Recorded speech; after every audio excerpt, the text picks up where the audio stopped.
Hello student, आज अब accounts और बिजनेस स्टडी दोनों का एग्जाम था और आप जो लोग हमारे लाइव क्लास कल का देखे थे, डिट्टो क्वेश्चन पूछा गया है वो आप खुद देखेंगे, खुद मिलाएंगे और खुद आप कमेंट करके ज़रूर बताएंगे। क्योंकि अगर आपका एग्ज़ाम मेरे कारण अच्छा गया है तो आप कमेंट करके ज़रूर बताएंगे कि आपका एग्ज़ाम अच्छा गया और आप अपना मार्क्स भी बताइए। तो चलिए, अब आ गई बारी आंसर चेक करने की। तो हम लोग एक एक करके आंसर चेक करते जाते हैं फटाफट। इसमें ज़्यादा डिटेल समझाएंगे नहीं, सिर्फ आंसर चेक करवाते जाएंगे। सबसे पहला स्टेप क्या लिखा है? पुस्त पालन का अर्थ क्या होता है? बुक कीपिंग का मतलब होता है कि recording of business transaction in books of accounts. तो पहला का सी मारिएगा, फर्स्ट का सी जवाब सही है। सेकेंड क्वेश्चन बोलता है all the following are the function of accounting except. इसमें से कौन सा अकाउंटिंग का काम नहीं है? तो मेजरमेंट तो काम है, फोरकास्टिंग भी काम बोल सकते हैं, पोस्टिंग भी काम बोल सकते हैं, लेकिन डिसीजन मेकिंग नहीं होगा। डिसीजन मेकिंग कभी भी अकाउंटिंग का काम नहीं, अकाउंटिंग नहीं, डिसीजन मेकिंग जो है वो अकाउंटिंग का काम हो ही नहीं सकता। हालांकि फोरकास्टिंग आप बोल सकते हैं, अनुमान लगाना, पूर्वानुमान लगाना अकाउंटिंग का काम। तो यहाँ पे डिसीजन मेकिंग अगर देखे तो ठीक है, आप यहाँ मार दो, ये ठीक है, ये मार दो फोरकास्टिंग। ये डिसीजन मेकिंग इसलिए क्योंकि मैनेजमेंट अकाउंटिंग का काम होता है डिसीजन मेकिंग में हेल्प करना, ठीक है। तो फोरकास्टिंग आप मार दो, फोरकास्टिंग करना। थर्ड बोल रहा है कि विच of the following is not a fix asset. इसमें से मशीन ये सब फिक्स एसेट है, मशीनरी फिक्स एसेट है, प्रीपेड एक्सपेंसेस फिक्स एसेट नहीं है। तो थ्री का बी मार दीजिए, थ्री का बी। करेंट लायबिलिटी इसमें से कौन है? तो करेंट लायबिलिटी एक क्रेडिटर है, ठीक है। करेंट लायबिलिटी कौन है? क्रेडिटर है। फोर का ये मार दीजिए। The meaning of concept of going concern. Going concern का कॉन्सेप्ट का मतलब तो कंटिन्यूटी ऑफ बिजनेस, बिजनेस लगातार चलता रहता है, ये गोइंग कंसर्न कंसेप्ट बताता है। तो फाइव का सी मारिएगा। सिक्स में बोलता है accounting principle are generally based on. Accounting principle किस पर बेस्ड होता है? प्रैक्टिबिलिटी पर बेस्ड होता है। तो सिक्स का बी मारिए। अकाउंटिंग स्टैंडर्ड क्या है? एक पॉलिसी डॉक्यूमेंट्स है या मोड ऑफ कंडक्ट है? तो बोथ बोथ मार दीजिए, दोनों है, पॉलिसी डॉक्यूमेंट और मोड ऑफ कंडक्ट। तो सेवन का बी मार दीजिए, ज़्यादा बेटर रहेगा। Accounting standard ensure financial statement is. बोलता है अकाउंटिंग स्टैंडर्ड लेखांकन माने कि बताता है कि वित्तीय विवरण से आती है, क्या आती है। तो इसमें से सभी मारिएगा डी, ऑल ऑफ दीज। क्योंकि अगर फिनेंशियल स्टेटमेंट बनाएंगे तो ये सबका सब आएगा, है ना। तो ऑल ऑफ दीज मार दीजिए, ज़्यादा अच्छा रहेगा। तो एट का डी मार दिए। नाइन का मारिए the first step of accounting.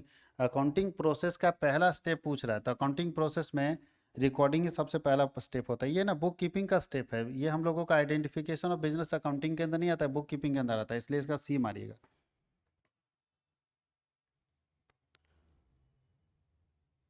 Cash basis of accounting कौन अडॉप्ट करता है? तो cash basis of accounting NPO, non profit organisation adopt करता है, ठीक है।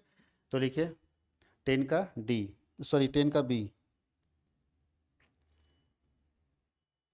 11 बोलता है source documents use for cash sales. अगर नगद में माल बेचेंगे तो कौन सा? तो कैश मेमो, कैश बेचते हैं तो कैश मेमो यूज करते हैं। तो मानेंगे 11 का ए। 12 को बोलता है अकाउंटिंग इक्वेशन जो है वो किससे रिलेटेड होता है? तो एसेट कैपिटल लायबिलिटी से रिलेटेड होता है। तो 12 का मारिए सी, 12 का सी। 13 में देखो क्वेश्चन पूछा है कि किसी बिजनेस में कैपिटल है 50,000 का, लायबिलिटी है आपका। तो बैलेंस शीट का दो साइड होता है ना, तो दोनों साइड में एक साइड आपका कितना है? फिर से समझिएगा, एक साइड है कैपिटल 50,000 का और लायबिलिटी है 30,000 का। तो बैलेंस शीट का इस साइड हो गया 80,000, तो इधर भी 80,000 होना चाहिए। अभी तो दो एसेट्स होता है, फिक्स एसेट और करेंट एसेट। तो फिक्स एसेट दिया हुआ 70,000 का, तो बताओ जी 80,000 होना चाहिए यहाँ पे, क्योंकि बैलेंस शीट का दोनों साइड बराबर होता है। तो 80,000 करने के लिए यहाँ की करेंट एसेट कितना होना चाहिए? 10,000। तो 10,000 का करेंट एसेट आएगा, तो 10,000 इसका सही जवाब होगा। करेंट एसेट कितना हो जाएगा? 10,000 का।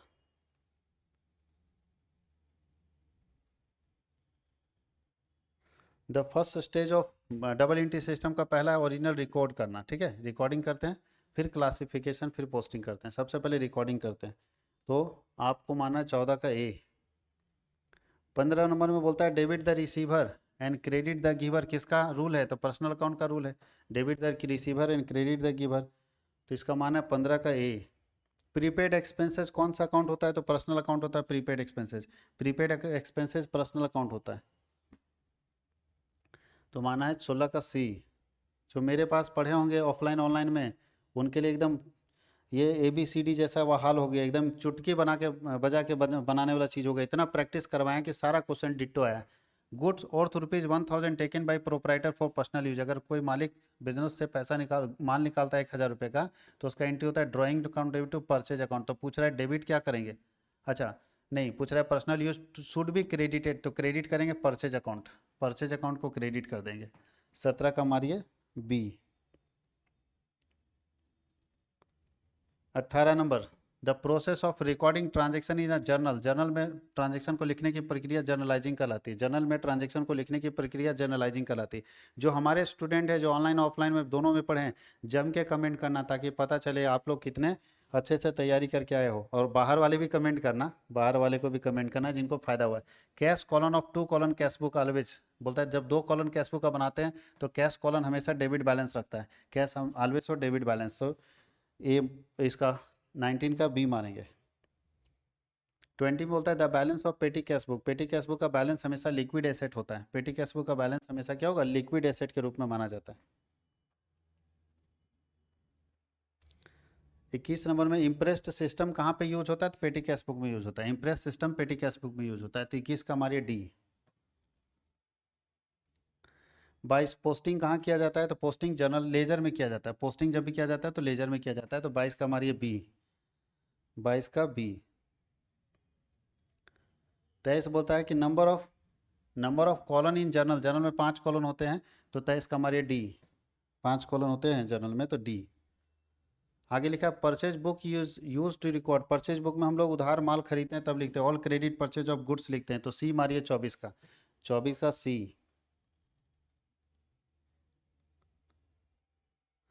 25 में बोलता है लेजर क्या होता है, लेजर इज अ, तो लेजर प्रिंसिपल बुक होता है। 25 का मारिए बी। 25 का बी। 26 बोलता है debit balance of nominal account का। नॉमिनल अकाउंट का डेबिट बैलेंस एक्सपेंसेस होता है। 26 का बी। 26 का बी। 27 बैंक रिकॉन्सिलेशन स्टेटमेंट कौन बनाता है, तो बैंक रिकॉन्सिलेशन स्टेटमेंट बिजनेसमैन बनाता है। 27 का ए। बैंक रिकॉन्सिलेशन स्टेटमेंट बिजनेसमैन बनाता है। 27 का ए। 28 बोलता है कि कैशबुक अगर डेबिट बैलेंस हो, कैशबुक अगर डेबिट बैलेंस हो, तो डेबिट बैलेंस एज पर कैशबुक अगर होता था तो इसमें से कौन घटेगा, तो बैंक का commission, interest allowed by bank ये जुड़ता था, डिविडेंड कलेक्ट जुड़ता था, ये ही घटेगा। बैंक कमीशन काटेगा ना तो घट जाएगा, तो पहला वाला ही मार दीजिए इसका ए। 28 का ए। 29 में क्या है, suspense account is open for the purpose of balancing. तो ट्रायल बैलेंस को आपस में मिलाने के लिए सस्पेंस अकाउंट ओपन करते हैं, तो 29 का मारिए डी। 29 का डी। 30 नंबर में बोलता है ट्रायल बैलेंस क्या है, ट्रायल बैलेंस एक स्टेटमेंट है डेबिट और क्रेडिट का, तो 30 का मारिए बी।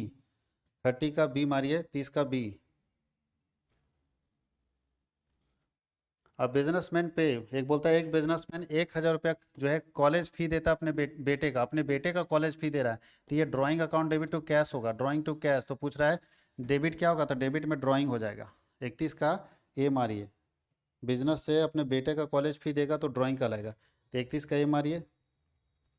32 में बोलता है कि डेबिटिंग ए अकाउंट, ए का खाता डेबिट किया गया बी के जगह पे, तो बी के जगह पे ए का खाता, इसको बोलते हैं एरर, लेखा संबंधी गलती, यानी कमीशन एरर इसको बोलते हैं। यहाँ रूल्स की गलती नहीं हुआ है, लिखने से गलती हुआ है, ए की जगह बी लिखा गया, तो 32 का मारिए बी। 33 फिक्स इंस्टॉलमेंट मेथड में डेप्रिसिएशन क्या होता है, फिक्स इंस्टॉलमेंट मेथड जब होगा तो डेप्रिसिएशन कांस्टेंट रहेगा। फिक्स इंस्टॉलमेंट मेथड में द अमाउंट ऑफ डेप्रिसिएशन जो है कांस्टेंट रहता है फिक्स इंस्टॉलमेंट मेथड में। 33 का मारिए C. Which of the following is depleted, इसमें कौन है जो खाली हो जाता है, जमीन खाली नहीं होता है, गुडविल खाली नहीं होता, मशीन खाली नहीं होता, कोयला का माइंस खाली होता है। आज कल ही हम लोग डिस्कस किए थे, इसमें खाली होने वाला चीज़ कोल माइंस, तो 34 का डी मारिए। 35 में बोलता है रिसीडुअल वैल्यू एंड यूजफुल लाइफ, जो किसी भी संपत्ति का रिसीडुअल वैल्यू होता है, अनुमानित मूल्य और यूजफुल लाइफ वो एस्टिमेटेड होता है, अनुमानित होता है। 35 का ए मारिए। 35 का ए। 36 में बोलता है reserve are created for from, reserve कहाँ से क्रिएट होता है, प्रॉफिट एंड लॉस से। रिजर्व कहाँ से क्रिएट होता है, प्रॉफिट एंड लॉस से, प्रॉफिट से रिजर्व क्रिएट करते हैं हम लोग। 36 का मारिए A. 37 capital reserve is created from, तो कैपिटल रिजर्व जो है कैपिटल प्रॉफिट से बनता है। 37 का मारिए B. Capital reserve capital profit से बनता है। 37 का मारिए बी। 38 में बोलता है कि क्लोजिंग स्टॉक अगर ट्रायल बैलेंस के अंदर दिखाया हुआ है तो इसको फिर कहाँ दिखाते हैं, तो ट्रायल बैलेंस के अंदर दिखाया हुआ क्लोजिंग स्टॉक को बैलेंस शीट में दिखाते हैं। अगर क्लोजिंग स्टॉक ट्रायल बैलेंस के अंदर दिखाया हुआ है तो इसको हम लोग बैलेंस शीट में दिखाते हैं, क्योंकि ट्रायल के अंदर जाने का मतलब है कि क्लोजिंग स्टॉक का कैलकुलेशन हो चुका है, तो ये हमारे लिए एसेट ना हो गया। तो इसका क्या मानना है, ए। आउटस्टैंडिंग एक्सपेंसेस क्या होता है, आउटस्टैंडिंग एक्सपेंसेस वह एक्सपेंसेस है जिसे चुकाया नहीं जाएगा, गलत है, जो चुकाया जा चुका है, नहीं जो चुकाया जाएगा, सी। इसका सी मारिए, 39 का सी। और 40 नंबर लास्ट क्वेश्चन देखते हैं कि गुड्स गिवन एज सैंपल, अगर हम सैंपल में देते हैं तो ऐसे में क्या होगा, will be added to purchase, नहीं, माल हम नमूने के रूप में देंगे तो परचेज में जोड़ेंगे नहीं। Will be subtracted from purchase, purchase में घटाया जाएगा, जी हाँ। जब हम नमूने के रूप में माल देते हैं तो मेरा स्टॉक घटेगा ना, तो परचेज में घटाया जाएगा, यानी जो हम सामान खरीद के लाए हैं उसमें घटा देंगे जितना माल हम नमूने के रूप में दिए हैं। तो आप लोग ये 40 क्वेश्चन चेक कर लीजिए, बीएसटी का भी चेक कर चुके हैं, और कमेंट करके जरूर बताइए कि आपका कितना मार्क्स आ रहा है। और फिर मैं बता दूं कि क्लास 12th का 4 मार्च से हम लोग लाइव बैच ऑनलाइन और ऑफलाइन दोनों मोड में स्टार्ट करेंगे। जो लोग ऑनलाइन में पढ़ना चाहते हैं वो कॉमर्स वर्ल्ड हजारीबाग के नाम से एप्लीकेशन है प्ले स्टोर में, उसको इंस्टॉल करेंगे, वहाँ से परचेज करेंगे, और नहीं तो मुझे फ़ोन कर लेंगे, मेरा नंबर सब लोगों के पास है, फिर भी मैं लिख देता हूँ। मैं अकेले हिम्मत कर रहा हूँ अपना नंबर देने का, बहुत सारे लोग अपना नंबर ही नहीं देते कि लोग परेशान करेंगे, लेकिन मुझे कोई बात नहीं, मुझे वैसे लोग परेशान कर रहे हैं, मैं स्टूडेंट परेशान कर रहे हैं, स्टूडेंट के लिए तो मैं बना ही हूँ। तो स्टूडेंट मुझे फ़ोन करके पूछे, कोई इशू नहीं है ना, एक बार फ़ोन कीजिए, ज़रूर मैं वापस रिप्लाई करूँगा। आपको जो भी प्रॉब्लम हो आप ज़रूर मुझसे कांटेक्ट कर लें। अगर आप ऑनलाइन पढ़ना चाहते हैं तो ऑफलाइन पढ़ना चाहते हैं तो झारखंड में हजारीबाग एक ज़िला है, और हजारीबाग में मटवारी पेट्रोल पंप के पास हमारा कोचिंग है, मेरे नंबर को आप नोट कर लीजिए और ज़रूर मुझसे एक बार कॉन्टैक्ट कीजिएगा, आपके फ्यूचर के लिए बहुत हेल्पफुल होगा। Thank you.